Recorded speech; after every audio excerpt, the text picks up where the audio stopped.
2000 enfants fréquentent cette école.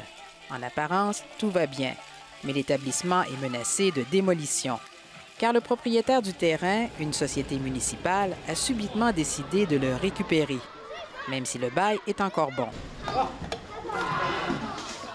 Le problème, c'est qu'il s'agit d'une des écoles autofinancées vers lesquelles se tournent des millions d'élèves qui ont difficilement accès aux services publics dans des grandes villes comme Pékin.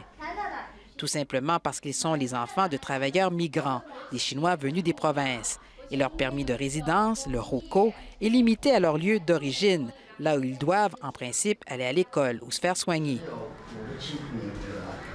Parmi les parents, inquiets, cette mère se demande « Quel avenir aura mon fils s'il doit retourner à la campagne ?» dit-elle. Chang Hong-yang craint de devoir repartir seule, à 14 ans, dans l'est du pays, et d'être livrée à elle-même, comme de nombreux enfants qui n'ont pu suivre leurs parents migrants.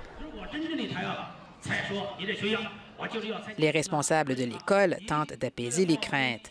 Ils parlent d'un sursis jusqu'au printemps. Mais ce professeur pense que les bulldozers pourraient se pointer à nouveau après une tentative avortée l'été dernier.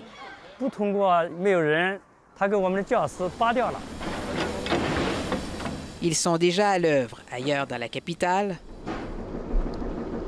dans des quartiers de migrants.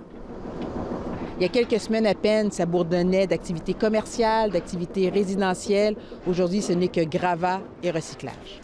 Et amertume chez ceux qui plient bagages. Des dizaines de personnes vivaient et travaillaient dans cette petite usine de vêtements. Yang Tren affirme qu'ils n'ont eu que quelques jours d'avis avant d'être contraints à partir. On nous a coupé l'électricité et l'eau, dit-il. Officiellement, les autorités évoquent des raisons de sécurité, de salubrité. Le mois dernier, l'incendie d'un de ces édifices de fortune, où vivent souvent les Chinois venus des provinces, a fait une vingtaine de morts.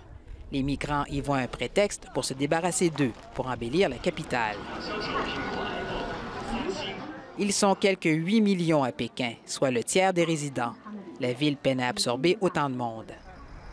Embouteillage, pollution, pression sur les ressources. Cet analyste précise que la municipalité est soucieuse d'attirer des emplois en finance ou en informatique, tout en voulant maintenir sa population sous la barre des 23 millions. Donc, elle délocalise des secteurs qui ne sont plus jugés essentiels à son statut de capitale. Des secteurs comme le petit commerce, les usines ou la livraison, où travaillent beaucoup de migrants, une main-d'œuvre bon marché. Yang Tren envoyait une bonne partie de son salaire à sa famille et à son fils, resté dans le Sichuan. Il ne sait pas ce qui l'attend. Je suis écœuré, dit-il. Quand on est arrivé ici, l'endroit était pauvre, il n'y avait même pas de route. Maintenant que la ville est prospère, on nous expulse, lance-t-il. Avant d'ajouter, le pouvoir nous considère comme des citoyens de seconde zone. Ici Annick Béraud, Radio-Canada, Pékin.